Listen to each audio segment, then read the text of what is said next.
All right. Hey, everybody. Mike O'Brien, Tom Jenkins, special guest John Oates. We're here to talk some more leadership tips and tricks. Tom, what's been shaking this week?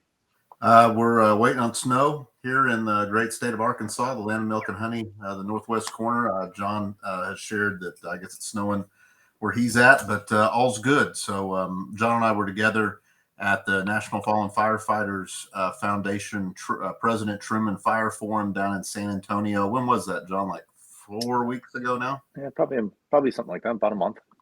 But John replaced Lori Moore running the International Public Safety Data Institute, and it occurred to me that John had a 13-year career as the chief, in East Hartford, and just retired. And how much time did you have as an official retiree, John, before you took the new gig? I had 4 days, which was one of them was Thanksgiving, so that doesn't really count. Happy holidays and all that, and welcome back to work. Pretty much. But I thought he'd be good for us to visit with. I think that it's always cool to see people that are in the industry making a difference, and they're decorated, well-respected fire chiefs. So I think he's got a lot to offer anybody that takes the time to listen to us gab. So I spent Monday at a conference, Health and Wellness, down in Ohio, Southern Ohio. Dr. Janke was there. Yep. Augustine, right? Health and Wellness. And what do they pass out at lunch? So I knew this was a good thing, is the NFORS packet. And right, they were talking about trackers and all sorts of stuff. So I'm like, maybe a little foreshadowing for the week, right? Yeah, it was anytime we have the opportunity to share in environments with like that, because you figure everybody that's there is looking to get better, and it's like, all right, well, if you don't know, here you go, and made it a point to make sure that we got resources in support of that conference, and I appreciate Otto giving us the opportunity to contribute. All right, so let's talk NFORS. What is this? I think fire chiefs know about NFORS, up and coming leaders. Every time I talk about its capabilities, right, I think it's the future of the fire service, right? It's this. There's AI. There's data, there's analytics. Tell us, what is this thing? So I'm gonna correct, and I never thought I'd be in the position where I'd have to correct something that Tom said. So I did not replace Lori, because I don't think anybody can.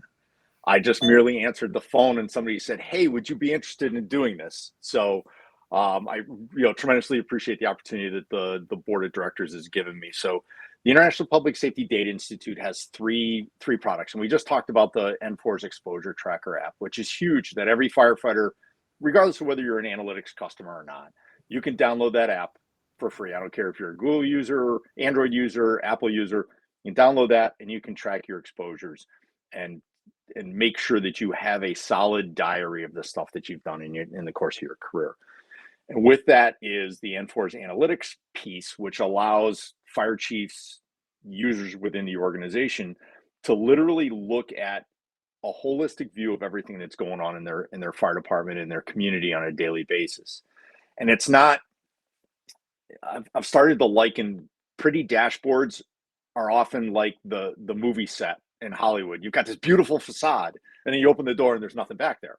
The nice thing with the NFORS analytics system is you open the door, there's a whole bunch of stuff back there. There's your census information, there's your property layer, there's the social vulnerability index, there's weather, there's a whole lot of other things that add context to what you're looking at as you calculate your effective response force. As you're looking at what your department's doing, as you're trying to develop trends, it's not just a fire-centric data set that you're looking at, and the ability to customize dashboards to look at everything from how fast are we getting out the door across companies, shifts, departments, stations for types of calls, to how many, what was our injury rate for building fires, and all the things that we can get from connecting to your records management system or your computer-aided dispatch system. And then there's the Fire Cares portal, which is free, easy, accessible, that provides some of that information, allows you to go in and look at what's going on from just a fire data perspective in your community. So that's a lot of the stuff that we going on. I agree that and it's probably part of the reason why I took this opportunity is you look at, we can't, not that we ever should have, but for a long time, fire chiefs, and I'll lose my fire chief magic decoder ring for saying this, but for a lot of times, fire chiefs would walk into a city council meeting or a board of fire commissioners or whatever your governance structure is, and they ask you a question, they're like, well, because, you know, I'm the local recognized fire expert, and this is the way it's always been, this is the way it needs to be, and that's what we're going to do. And I think our public is smarter, our customers and the public and the people we serve are smarter now. I think local government officials, city managers, mayors want more information, and people would like better explanation and greater transparency about every phase of local government, and including the fire department. And I had an interaction with a larger southeastern fire department, said that they ran into that very day, that the mayor's office called and said, well, what's this all about? And they said, you know, give us 2 seconds, and ran a report, gave him a dashboard, gave him a graph, gave him a map, gave him an explanation, said, here you go. And what would have otherwise taken, I don't know, half a day to assemble all that stuff together and add context and add a layer and make it make sense, they got done in a very, very short period of time. So I think it's the here and now, and I think it's only going to continue to grow as we get enhancements to the platform. We add things, you know, relative to whatever our customers demand, and whatever the research says, these are the things we need to be doing. I think it's only going to get better. I tell you what I like about NFORS. You know, we started, Mike, we were able to use NFORS. We were very fortunate. We were a pulse point community. About a 30 or 35% of the U.S. population is protected by, you know, an entity that subscribes to Pulse Point. And if you're a fire department and you're dumping all your data into Pulse Point for 1,000 reasons that you would do this, well, you know, NFORS was able to come along, and instead of some, you know, special custom interface, they were able to tap into an existing interface, which almost never happens, right? Anytime you're trying to get, you know, what makes NFORS, I think, really, really useful to a fire chief. And I've got a full-time analyst, but long before I had a full-time analyst, I had NFORS. And NFORS helped solve so many problems for us, not just the real sexy, complex ones that I think John touched on, but probably the best thing it does is I get an email every morning at shift change that tells me how busy we were, unit hour utilization, our adherence to our own performance standards for turnout and travel. We spot problems before they're embedded in a year's worth of data, and we're having to go sift through them. And probably more importantly, we're spotting people who need to have washed their gear. So you talk about the conference you were at. If you're on a fire incident for more than 30 minutes, it flags it. And those are going to the shift commanders, the battalion chiefs, and it gives them an opportunity to provide that level of supervision that ultimately might reduce cancer, right? They're going, hey, Engine 8 caught a run yesterday. It looks like they were on it for a while. They probably have contaminated gear. Did we do all the things necessary to reduce that exposure? It looks at sleep deprivation. We're running paramedic ambulances.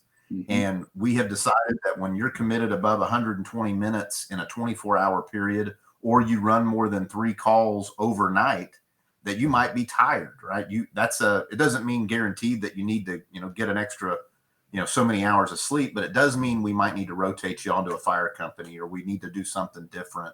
And that's what I like about NFORS, is instead of waiting to make the yearly report and create all these really cool, you know, graphs and tables that show how you did or didn't do your job. It's you know, it's not, they call it the National Fire Operations Reporting System. It's not just an operational set of data that you're gathering. It's operationalized. Like the folks on the line are using it, and that's cool because you don't see that in many products out there.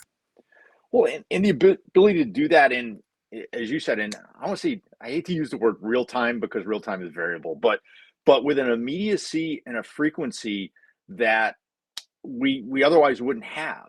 To, you know, you can see trends developing in front of your face and have the ability to go like, all right, is this really a thing, or is this a momentary blip because we had an ice storm, so we had something happen, so we had this really, really time compacted massive amount of activity, but then it went back to normal. So the ability to look at that, you know, for the daily digest email or the weekly report that says, all right, here's our trend for the week. Well, what made this week different than any other week, if it does pop up as different? And the ability to do that and make thoughtful decisions based off of data rather than just, you know, the old, I've got a little bit of anecdotal information, I've got a hunch that something's not right. Now you're gonna go like, yeah, guess what? My hunch was right, and it was supported by the actual data from our community and organization.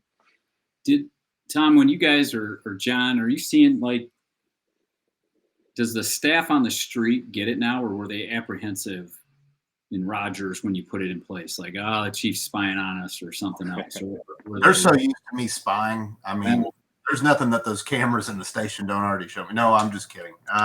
No, we've got a good bunch here. So I'm not saying it would go over everywhere the same, but you know, it's a high growth city and a lot of stuff going on. And I think they're used to that kind of analytics. And we have printed out on some vinyl up here in the headquarters, you know, 2 words: measure and improve.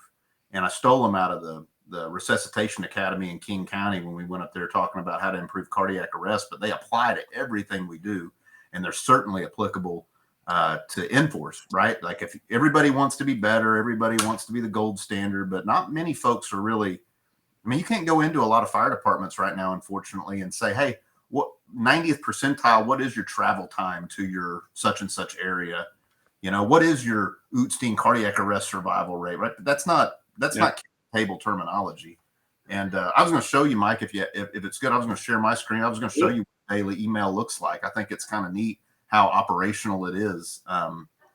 You know, and I think one of the things that goes with that too is what kind of a job do we do on the front end of explaining to the people on the floor, to the firefighter riding backwards on engine 2, that this is why we're doing it, and then the connection between that and why the department is going to continue to improve, why the department needs to get better in these areas, because it's based off of a commitment that we've made to the community to provide this level of service. The one thing that we do get on occasion, and the question is relative to the exposure tracker app, is data security and information security. And we spend a fair bit of time with people like, look, that's your data. That is secure. We've made an organizational commitment to keep that forever, you know, for the life of your career and then some. And your boss can't look at it, the chief can't look at it, the battalion chief, it's nobody but yours. So unless you print it out and let somebody look at it. So those are some of the things, and we, you know, it's a challenge, and I'm actually working on something right now, is, you know, when you talk about ERF and what does ERF mean to an engine company lieutenant or an engine company firefighter. You know, battalion chief probably gets it, but it's like, all right, you know, all those things we talk about in coordinated fire attack, that we want the ballet to happen, right? We want the fireground ballet to look coordinated and have it operate the way we want to. Well, that's what ERF helps support, because if you get companies just showing up in some random fashion and we don't have enough, or we don't have them in the right place, or they're not coming from the right place, then we don't have that, and we probably suffer on the fireground. So I wanted to show you this, Mike. This is kind of zoomed in on this is a daily email I get right at 7 o'clock when they exchange the tour, and you can see utilization, right? Who's been busy overnight, who's been on a fire incident longer than 30 minutes. I mean, think about how useful this is, and you spot problems. Like, you see these travel time greater than 10 minutes. In general, we shouldn't see travel time greater than 10 minutes, and it flags those units, tells me the incident number. Those are all legitimate because they're both incidents listed were outside the city.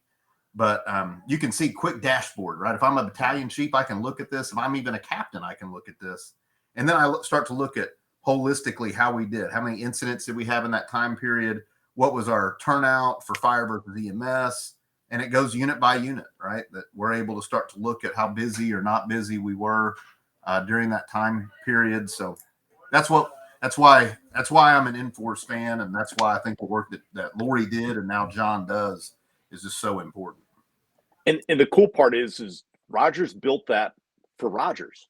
You know, it's the things that are important from a management leadership perspective in the Rogers Fire Department right now.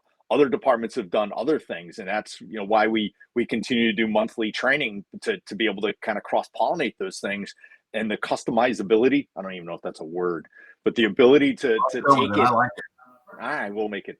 The ability to take it and make it what you want it to be, and show those sorts of things. You know, those thresholds may be different in certain places. The calls after midnight, or the response times, you know, those things might be different in other places, but the NFORS platform allows you to build that to meet your need. Well, I think you bring up a good point, because, right, we were chasing down, I got a unit that has their turnoff time is 2 minutes longer than everybody else's. And I'm like, you guys got to dive into this. And, you know, here we are a month later trying to dive into this. And I got to think that if they would have seen reports on a regular basis, they would have caught the anomaly or something sooner. Right. There are stations that, or are departments that are users that have the screen up in the fire station and have the separation for both fire runs and EMS runs. And, you know, when you're in the red, it's pretty obvious. And when you're looking at, you know, your second due company, you know, whoever is your border station or company, they're all in the green. It's like, you might get beat into a fire. And that's not like we want to encourage people to drive like jerks and run through red lights and do all the dumb stuff that we've done sometimes with fire apparatus. But it's like, well, you can't make up road time with fire. You know, you can't make up lost firehouse time and road time. So it's, you know, and we had one department that identified, which I think is this borderline brilliant, one department that did some analysis on their turnout time and used it to help shape their fire station design for a new fire station. So they're looking at places where they had environmental design issues relative to their fire station design that made it slower for the members to get to the floor, get their gear on, get in the firehouse, get out the door. So it's okay, what environmental design things are inhibiting that from happening? And it's not all of it, but it's like, okay, well, can we fix some of those things as we build a new firehouse? It's maybe single-story firehouse rather than two-story firehouse. Maybe, you know, not as many doors, long corridors. Can we put, you know, while adhering to hot, warm, and cold zones relative to contamination in the firehouse, can we make it so we pass through quicker areas to get to the rigs to get out the door? So a use and an application that you normally wouldn't think of, but really, again, will make a difference in that department moving forward. Kind of cool. That is very cool. All right. So John, I got to ask, because I want to dive back. How the heck did you get in the fire service? So that's a great question. I grew up a cornfield and 2 houses away from one of the local volunteer fire stations. My dad was a volunteer for 50 plus years. And particularly after he retired, my dad and the farmer around the corner were the 2 guys that they could guarantee to get a truck out during the day. And it's just something that I always thought fire trucks were cool. I went to Franklin Pierce College in New Hampshire, which is now Franklin Pierce University. One of the few all student run fire departments in the country. We served the campus in the contiguous area. And that really, you know, that helped a ton. And I belonged to the department that the town that the college was in. And everybody in our neighborhood of the college in southwestern New Hampshire figured out that as long as the college was in session, they could get a fully staffed engine company during the day, during the week to go anywhere. So we went legit to everybody's fires in southwestern Cheshire County, New Hampshire. And it was a tremendous education. While I was getting a college education, I was getting to go to fires, which was just phenomenal. And I give my parents tremendous credit that when I graduated with a bachelor's degree in accounting, that they didn't absolutely lose their mind when I came home and said, I think I'm going to be a firefighter. So, you know, which that was a little touch and go there for a little bit, but I think it's worked out okay. Well, it makes sense with the number career now, right? In post yeah, I know it actually worked out. And then I got really fortunate. I graduated in May and got hired in October in West Hartford, Connecticut, which is a community of about 65,000 people, career fire department. Did 20 years there. I was a battalion chief, and it was a battalion chief for 8 years or so. And I was like, you know, I start looking at what's next. And the time the fire chief was, you know, getting close to thinking about going someplace. I'm like, well, I probably ought to I haven't competed for a job in like 8 years. I probably ought to apply and get a couple processes under my belt. And one of the ones that I did was East Hartford as kind of a tune-up. And plus the community is right next door, and I was familiar with some of the people there.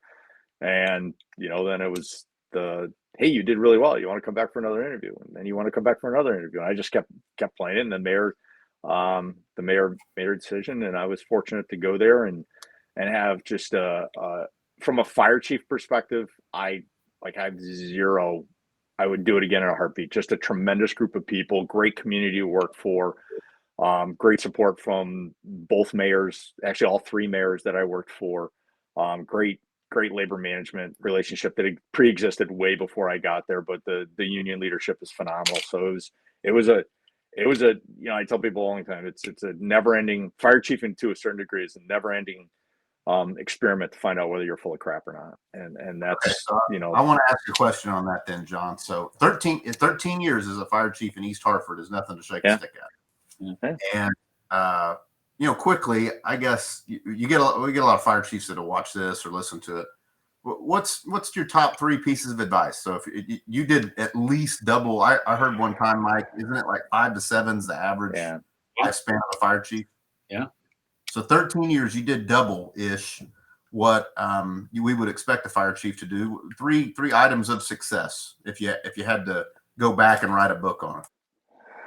Oh, so I think 3 items of success I think is different than 3 pieces of advice that I would give. So 3 things of success that we managed to accomplish while I was there. We lowered our ISO rating from a 3 to a 2, which is virtually unheard of without adding staff. I mean, that was the interesting thing. So we went from a 3 to a 2. When I started, both ladder companies in the rescue squad didn't have a company officer assigned. And obviously that creates challenges. Like the senior person was the de facto company officer, and that created challenges from fireground supervision to get stuff done. And as well as intentioned those people were, it still created a problem. So multi-year program to change positions to lieutenant positions to get that done. So we managed to get that accomplished. And I think our global refocus on health, wellness, fitness, and transitioned our medical physical program from an in-house doctor that wasn't very effective to occupational medicine from the hospital that has our medical control for the paramedic program. First peer team in the Northeast, and thanks to Frank Leo and FDNY for helping us with that. And peer fitness trainers, gyms, and all the firehouses, all those things to try to make things better. So those are 3 accomplishments. The 3 pieces of advice would be a little different. I think one that you guys, I know both of you guys know is you got to be all in. I mean, I was fortunate that my wife is incredibly understanding. So if it's 12, 14, 16 hours a day, every day for months on end, then that's what needs to be done. You can't, you just can't, if you're not willing to work hard and sacrifice days off time and stuff like that, then it's probably not the job for you to do.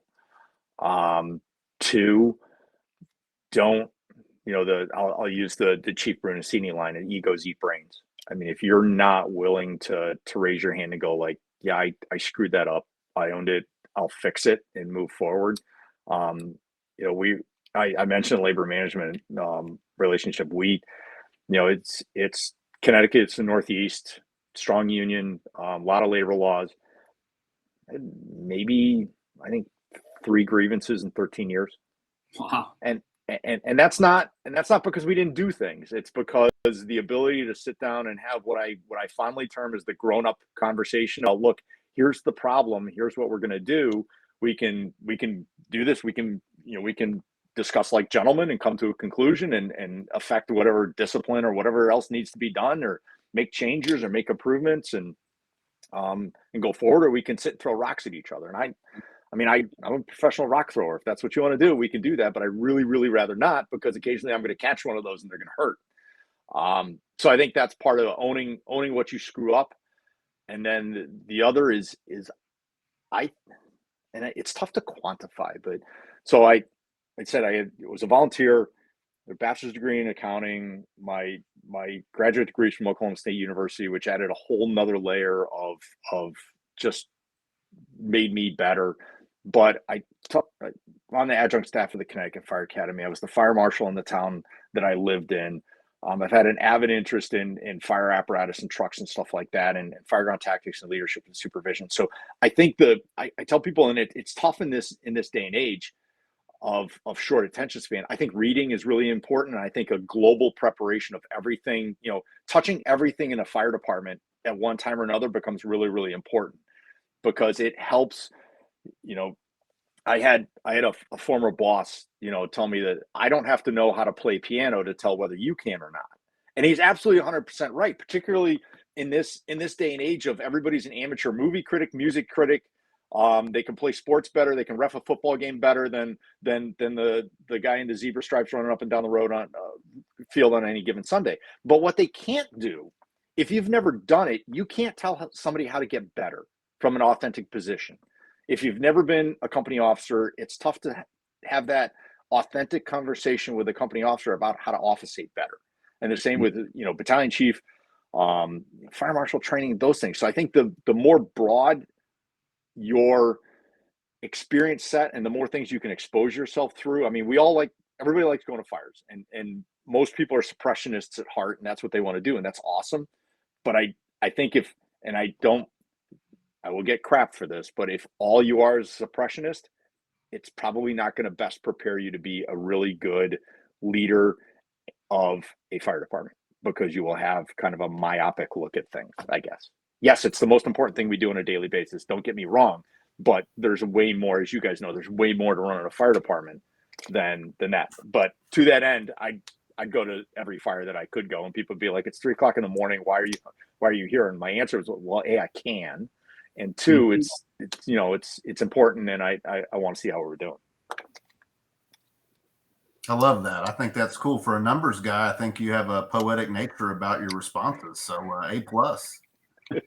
Well, I think you just said I wasn't a caveman, so I appreciate that. Thank you very much. I knew it already. I'm just trying to give you a little credibility out there for anybody who listens.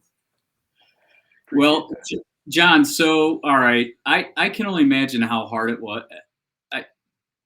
Tom and I have had discussions over the years, like, how do you know, right? You hung up your fire helmet, right? And this is a hard move, right? So luckily you had a couple of days off and you ended up back at work. But hanging up that fire helmet in a community that you're in the know, your father was in the know, what did that feel like? Because I remember what it felt like when I got the keys as fire chief, and there was a point where I had an oh crap moment, right? That I was the responsible adult. How's the other end feel? So it's funny you should say that, because I'd walk out the door of headquarters. My office was in the fire station, so I'd walk out the door of headquarters every day and be like, I can't believe they let me be in charge of all this stuff. It's like, what, have they lost their mind? Like, what did they do? Yeah. So interesting question. So I think a couple things. If somebody told me that I could never go into another firehouse, never hang around with firefighters, never have anything to do with the fire service ever again, I probably wouldn't have done it, and I'd probably still be fire chief or doing something like that. But the fact that I still have that connection is important. Some of it, I'll be honest, some of it had happened really, really quickly, and it became evident that I had to go all in to be able to do this. It didn't give me much time to think about it. Interesting. You should ask that. I did a short training session for the local volunteer fire department. I still live in the same town I grew up in, which is not the town I was the fire chief in.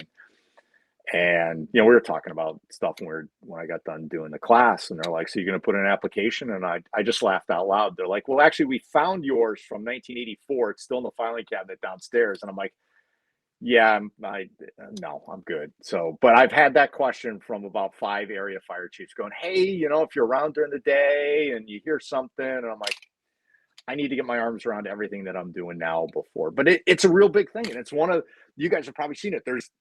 There's an interesting thread on the IFC message board, KnowledgeNet, right now about what we do to prepare guys to leave. And I think it's one of the things that we don't do very, very well, and it shows. So one of the things that happened in East Hartford, the finance and benefits specialist that did all the pension paperwork, and we had the deferred retirement option plan that ran the drop and did that, started doing seminars for probably 3 or 4 a year about this is really what it's all about. So rather than some firehouse lawyer saying this is the way it's going to be, you heard it from the source, and that was huge. But it's still a struggle. We had a maximum age of 65 that you couldn't work past 65. Okay. And we've had people that don't leave until their 65th birthday, because then it's not them making the decision, it's the department making the decision for them. So it's it's a thing that I don't think, because it's kind of a life or deal, right? I mean, I've been hanging around firehouses for, there's a picture I use in a presentation of my dad on the local fire department's 1921 Antique. It's the first fire truck they ever had. I'm 4 years old, Wow. when I was a little kid. So I mean, this is kind of a life or deal that we sign up to, and to be able to still have a stake in that and a role in that, I think is a blessing. But I ain't gonna lie, I would struggle mightily if somebody said, yeah, you can never set foot in a firehouse, you can't go hang out with firefighters, you can't do any of the cool stuff. I'll be honest, the first couple, like, I get up in the morning and kind of look at what's been going on. I see that East Hartford had, a fire at 3 o'clock in the morning on a 17-degree overnight. I'm like, yeah, that's okay. Go get them. But yeah, it's I think it's, and if I'm being completely honest, it's still something I'm working through, because I was doing some stuff in my workshop the other day, and I kicked the box. It's got my gear in it, and I'm looking at it going, what am I going to do with that? And they're like, so yeah, either I got to get back in the game, or literally hang it up someplace where it's not in the way.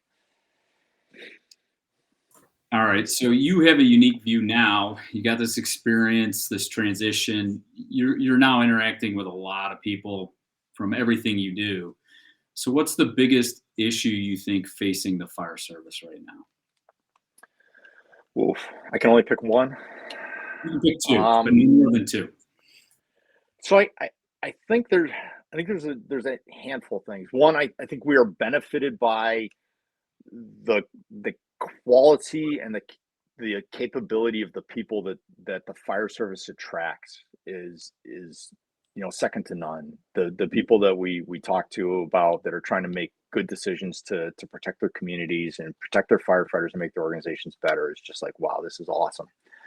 I think we've started to see, you started to first see it in departments that have some sort of prerequisite, EMS prerequisite to get hired. Our pool of candidates for career fire service jobs is shrinking dramatically. Our candidate pool for career fire service jobs, particularly for those that require some level of EMS certification, are not diverse in any way, shape, or form. There's a 10-year retrospective study that looked at everybody that took an EMT class nationally over that 10-year period, and that pool is overwhelmingly white and male. So if we're requiring EMT to get hired in the fire department, our pool is artificially shrunk already from a diversity perspective. So we need to take steps to fix that. I think also the volunteer fire service is suffering, and it's not just the volunteer fire service, it's all service organizations, faith-based organizations. I don't care if you're the Rotary or the Lions Club, and again, gross generalization, all of those groups are struggling to get people to commit, and the volunteer fire service is the same, and I think that will continue to be a struggle. So human capital, yeah, across every spectrum. I don't know about what you guys have experienced. The Connecticut Fire Academy runs the recruit program for all except for, I think, 2 career fire departments in the state of Connecticut. They've added modules to the recruit program, which is 14, 16 weeks long, on hand tools. What's a screwdriver? What's a box end wrench? What's an open wrench? What's a pair of vice grips do? Because young adults that are coming into that program aren't wired with that mechanical background to the rate that they used to be. So, okay, we can need to add that. What's, how do you, what's the smart end of a mop? What's, how do you take care of the fire station? How do you do all the things that perhaps people had knowledge of before, but they're not coming preloaded with that. So we need to load that into them. So rather than, and I a little commercial for the Connecticut Fire Academy, they did a program a month ago about the future of cutting edge fire training and what it looks like, and the goal is we can't continue to teach existing firefighters the way we were taught, because their brains are wired different, their experience is different, how they do things is different. So we can't keep doing the same thing over and over again and expect it to be the same. And that's hard for those of us that I've been teaching the Connecticut Fire Academy since 1994. I've been teaching the recruit program over there since 1994. And that's the way it's damn it, that's the way I learned. That's the way I'm going to do it. It's like, well, no, maybe we need to be different. And maybe young adults learn differently now. So we need to be better about that. So I think human capital development across the sphere is really is going to be big, and how we develop the future leaders of the organization and get people to commit. You said it, like the fire chief job is relatively thankless, and there were places that had 4 fire chiefs in the time that I was, fire chief in East Hartford, because it's just the job kind of chews people up and spits them out, particularly if it's in a difficult, challenging environment. So how we get people to say, yeah, I want you to come off a shift work and take a day work job, for probably objectively less money and more aggravation, but it's going to make the organization better. I think, we're still struggling. The fire service, we are still struggling with some of the things that we were struggling with, pre-COVID. It's like, how do we respond in a coordinated fashion with our law enforcement and EMS brethren to hostile events, whether it's active shooter, fires a weapon, ramming incidents, what those things are. There's still places that struggle to get that cohesive plan together and practice that, hey, we need to do this in a better way. And how we continue to maintain, I guess the last piece is how we continue to maintain and improve the service in a way that adds value and that can be financially supported by the community as whatever the ebb and flow, there's a difference between trying to do that in a community that's still growing. It's a different challenge. It's not that there's no challenge. Everybody thinks, well, the community's growing, there should be buckets of money. Well, yeah, there's buckets of people chasing that bucket of money. So it's not like they're standing there going, here, take all this money. No, you have to fight for it, or you have to articulate your reason. And to be able to do that in a way that continues to add value to the community, whatever the community wants it to be. And that's sort of, what the fire service has done. We're really, really bad about saying no. It's like, hey, can you do this? Yeah, we'll figure it out. Whereas other agencies would be like, yes, we'll do that, and here's the bill. So it's not something we do very well, but it's part of the DNA of the American Fire Service. I agree with your assessment. Mike and I last month were talking about recruitment and retention of career firefighters and what a crisis that is. And I think the leadership gap among the people that still are within the ranks, I think that's real. Couldn't agree with you more. One of the things to kind of tie it back into what you're doing now, one of the things that I think is important is, sometimes I wonder when we're hiring people, now that we've recognized cancer as such a threat, we don't have much of a marketing strategy. We're like, hey, come work for government wages. You get a great retirement, but you got to work a lifetime to get it. You're going to be broken for sure physically, maybe mentally by the time you get there. And it's, the actuarial for the pension system is dynamite because a lot of you die young of cancer. And so that NFORS exposure app, I think you need to talk a little bit more about it, John, and because I know that, for us, we're an NFORS analytics user. And so, our firefighters can populate a lot of data from that app automatically because we're already doing NFORS, but it's free to people. I mean, you can be a volunteer in Red Dirt, Oklahoma, and get that app, and you can keep a diary of what you're doing that is either, could relate to cancer, could relate to mental health.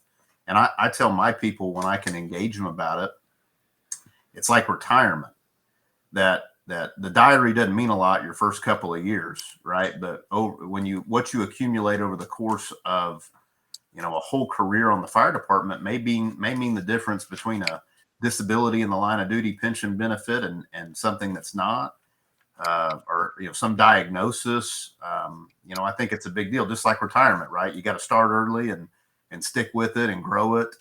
It's the same kind of thing to protect your physical and mental health. So what are your observations about the NFORS exposure app, and what would you like to see the fire service know about what you're doing to get it out there? Well, I think there's a lot there. So let's start with the very simple pieces. Nearly every single state that has some form of presumptive coverage for cardiac cancer behavioral health for firefighters also requires some level of tracking of exposures. So you can't just go, look, I have a form of cancer, and that cancer is directly attributable to the job. They're going to say, okay, well, how? What were your exposures? What went on in order to do that? So to your point, the ability to track those in real time, start now. It would be nice if we could have a generation of firefighters that never know firefighter, the nexus between firefighting and cancer. And that's obviously the goal from the research perspective. But until we get to that point, we need to track. And again, whether it's cardiac, cancer, behavioral health, when you get told that you now have a membership in the club that nobody wants to belong to, do you want to have to go dig through a career's worth of paper, or do you want to whip up your app and go like, here's what I've done in my lifetime? And this became really, really important to us in East Hartford, because before I left, we had a member walk in the operations assistant chief office, and I was sitting in there having a cup of coffee and said, hey, can I talk to you for a minute? And said, of course. And then he closed the door, which is never a good sign. No. And shared that he got diagnosed with lung cancer. And it's like, ugh. Like, okay, what do you need? What can we do? And laid out that plan to help support him and his family going through. But because of a variety of things, largely the ability to accurately track back what the gentleman had done in his 25-year career in the fire service, that whole claim adjudication process and figuring out who's going to pay for what and how to do it didn't get done before he died. Because we're literally digging through pallets of paper to go like, yeah, you did some really crappy stuff back in an era. And if you think about it, 25 years, that's early 90s. We weren't thinking so much about shower within the hour. We weren't thinking about so much about cleaning your gear. We just kind of cracked the seal on having diesel exhaust extraction systems in the firehouse. So that was different. That was a different place. So those early exposures, those early things that he was exposed to becomes really important. Same with cardiac, same with behavioral health. Every piece of state legislation that I've looked at says that you have to track an exposure that ties back to what the challenge is. So what better way to do it than to carry it in your phone? It's free, and I'll face it, we like free. It's your data, it's protected. Nobody's going to be able to look at it. It carries with you. If you change agencies, if you change departments, it's right there too. It's going to continue out, so you will have a holistic view of everything you've done in your life. But it is one of those mystifying things. You kind of scratch your head and go like, why wouldn't you? It makes, and if you're an analytics customer, then to what you said, Tom, yeah, it feeds most of the data to you, and then you just check some boxes and role and function and what you did. And we're continuing to make enhancements and improvements to that app, because I think there's some cool stuff we can do with it. But the other thing to your point that I think is gonna cause us, you're right. We don't have a great tagline. It's like, hey, come to the fire service. You're gonna get okay pay. You're gonna work a lot of hours. You're gonna do some really, really cool stuff, and you may get cancer, have a heart attack, or have a behavioral health challenge that is gonna affect your life. And we're gonna do the best to protect you from all the bad stuff that's gonna happen, but then some bad stuff we can't protect you from. That's not a great recruiting slogan. You're right. And then you compound that with when we were developing a testing program in the state of Connecticut for statewide testing, one of the genius level people we were working with said, young adults today, people that are in junior high school, are going to have 5 to 7 careers in their lifetime, not 5 to 7 jobs, 5 to 7 careers. Well, the fire service isn't wired for that. As I said, we're a lifer deal. We expect people to show up and spend their 20 years and go on. I don't know of many organizations that are designed to deal with a churn of every 7 years. Somebody's going to go walk in your office, go, hey, Chief, I've loved my time here. Maybe I've gotten promoted once already. I really enjoyed my time here. It's fun, but I'm going to go be a rodeo clown or whatever the next thing is that they're going to do. It's just not something we're very wired for. And I think it can possibly be the next kind of rude awakening. Maybe not in our generation, but at some point in time, that's going to come home to roost. Something I think we could do, Mike, is, I'm going to give credit to Billy Goldfeder, and I think that's where it belongs, but I may be assigning it to the wrong person. But I know when I was really involved with the IAFC years ago, that was when I first heard somebody say, you can't be a firefighter without gear, and you can't be a firefighter without a physical.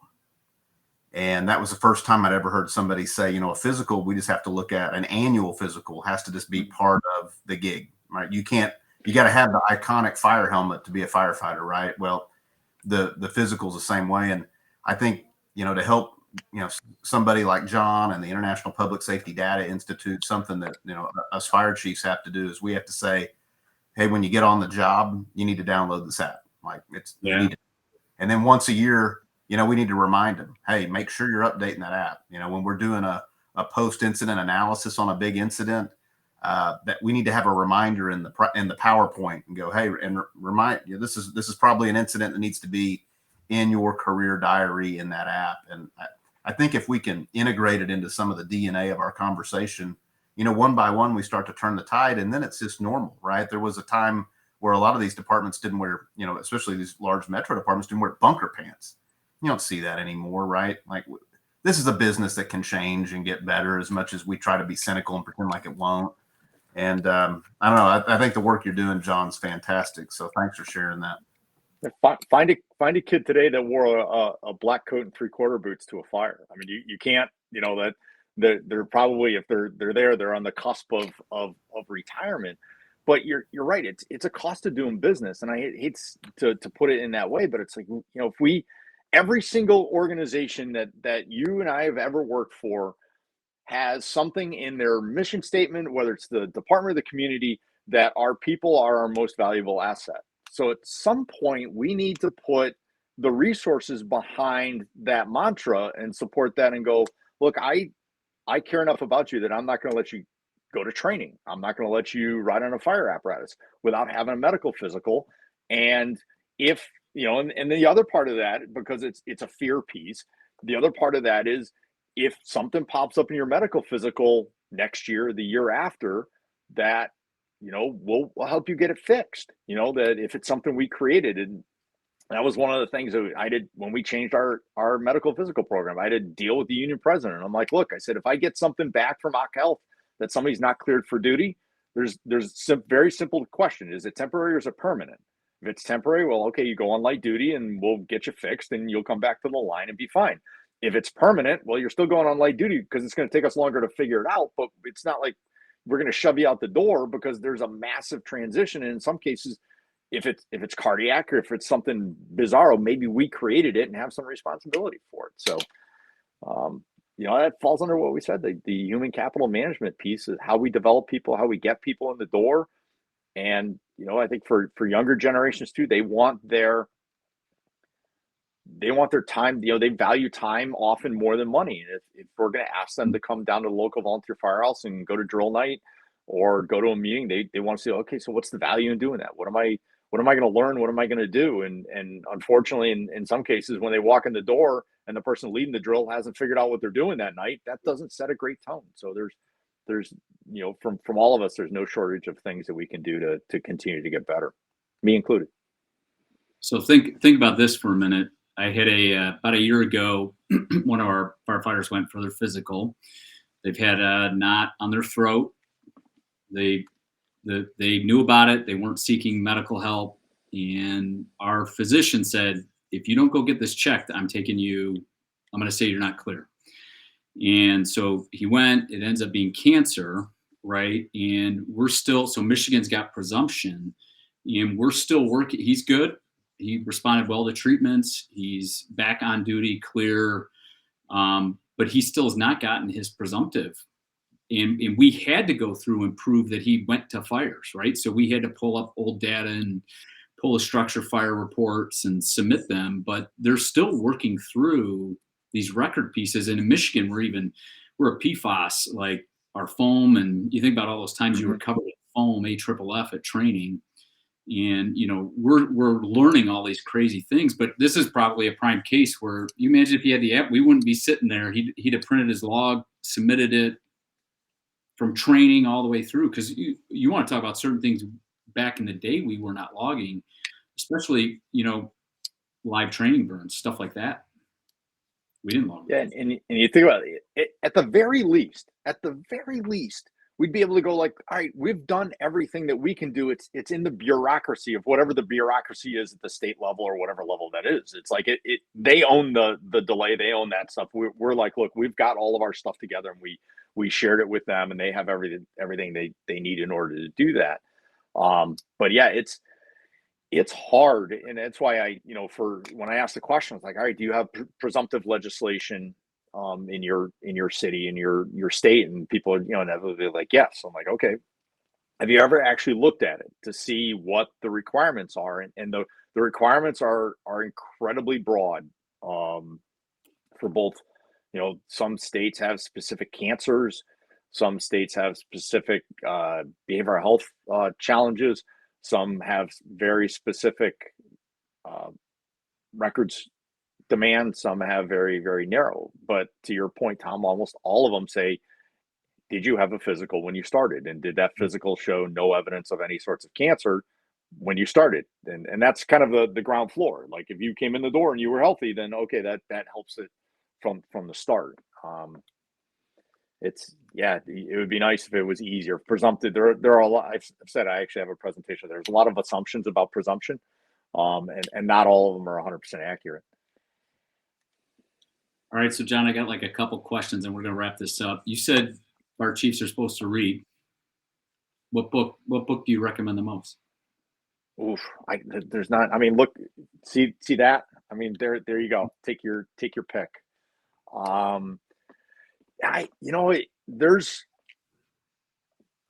So I think you need the balance between fire service publications, and again, get the solid technical knowledge that's necessary to be a good fire officer, but then the ability to branch out and read other leadership books from people outside the fire service. I was fortunate, am still fortunate. My brother-in-law was a 2-star general. So from a leadership perspective, a lot of the military leadership lessons and watching how he did what he did and hanging around with those people was tremendously valuable. And there's a lot of generalization between what the fire service does from a leadership perspective and what the military does. If you look at Jason Bresler's group, Leadership Under Fire, he's got a tremendous book list for company officer, battalion chief officer that runs the gamut from sports leadership all the way up to military and fire service. So I think, everything, even if it's something crappy that you get like 3 pages through it, then you go like, well, at least you knew what not to read. I think whether you like it or not, I think there's value in you look at the snippets in Billy's books, the Pass It On series. I mean, if you've got somebody young starting out, that's a great, like, you want to understand what the fire service is about, start here. And again, take it with a grain of salt, add your own wisdom and experience to it, and take that. The Chief Brunacini's Original Fire Command, original customer service book. I mean, just really, stuff like that. If you can find, they're hard to find. If you could find the last blue cover Brannigan building construction book, worth $1 million from a teaching tool. I've got Andy, I'm gonna demo it here. Yeah. I have the original Lloyd Layman texts that are, yes, I'm a nerd. Wow. I have the original Lloyd. Yeah. I have the original Lloyd Layman text, and those are interesting as well. So but then, stuff outside the fire service, I think is beneficial too. So just broaden your horizons, and some of it too is I think one of the things from a fire service perspective, and Tom, I know we've had conversations with Dr. Jenkins about this, is the ability to get the genius level stuff that the people like Denise Smith and Kerber and Sarah and all these other people are doing. Dr. Taylor from Drexel, it's like you get an academic article that you look at and go like, all right, how do I firemanize this? How do I firefighterize this to make it digestible for the person that's riding, engine 3 on B shift? So I think that's part of what, again, another frontier, because they look at it, it looks like a bunch of academic blab. And it's like, well, wait a minute, some of that stuff really matters to what you're doing as a firefighter. So John, the book I've got right now is book Good to Great. I'm sure you guys have read this, right? And I'm thinking, right, when I've been thinking through this, in my eyes, by the way, my crews just started ladder training right outside my window. So if you hear banging going on, this captain always knows when they do training, do it right outside my window, so I never miss that they're training. Of course. But, in that book, right, they talk about level 5 leaders. They talk about getting the right employees, discipline mindset, right? Knowing your data. And NFORS keeps coming to my mind. So I think Tom might say, and I don't want to put words in his mouth, but Organizations, fire departments that want to be great have got to find a means quickly to consume their data, adjust for their employee safety, for their citizen response. Make this a last minute pitch here to our folks on why NFORS could help them with staffing. It could help them with response. It could keep their staff safer. Well, I think whether we like to admit it or not, there are some people that look at good to great and go like, how about we get from sucking to good? How about we start there? That's like, I'd like to be less than mediocre, one day. That's like, I tell people all the time, nobody likes vanilla ice cream and nobody wants to work for a vanilla fire department. So how about we get to good, and then we worry about getting great. But part of that, when we talk about from a fire service perspective, is, well, we want to be better. It's like, okay, what's better? What does better look like? What is the context of better in what way, and better how? And you're throwing a dart unless you do that based on data and experience and context in your organization, your fire department, your community. To Tom's point, you look at all the different directions a fire chief gets dragged every single day. It's mind-numbing and it's almost unmanageable. But if you had the ability, as Tom shared, that I start my day with a simple email, and we all get too many emails. I get that, but here's one really, really simple one that you can. It's a half a cup of coffee email to paint a picture of the activity level and the acuity level of what's going on in your community the day before. Anybody can digest that, and you can use that as you kind of enter into the day to have the compendium of those, and then the weekly digest. Have those in the back of your mind to go like, all right, now I'm kind of generating a concept for something that we need to do in order to improve whatever segment is sticking out to you is that we need to be better. And it's just, we can't anymore go, I think, I believe, I feel. Those aren't going to cut it anymore. You have to walk into whatever venue that you're making a pitch and go, the data says our experience is the community needs, and backed up by, here's the data that supports that. It's not, I tell people all the time, like, look, this is not John stuff. This is what the data says we should be doing in order to make it better. And when somebody goes, well, what's better? It's like, well, here's where we are now. Here's where I'd like to be, and be able to do that in a way that everybody can buy into. I said it, and I've been accused of being a little bit of a smartass sometimes. I said last year at FRI that the fire service is the nation's largest consumer of white binders. We make plans, we make reports, we make things, we stuff in a white binder, they go sit on the shelf. That doesn't do anybody any good. NFORS analytics is live, it's real time. It allows you to go like, all right, I know what's going on in my organization. And maybe now my strategic planning process is significantly more nimble, is significantly easier to refresh and update on almost a real-time basis, because what you thought might have been a problem, or what you thought might have been coming down the highway after they built a high rise, or they put in elderly supported housing, or whatever these things are that changed in our community.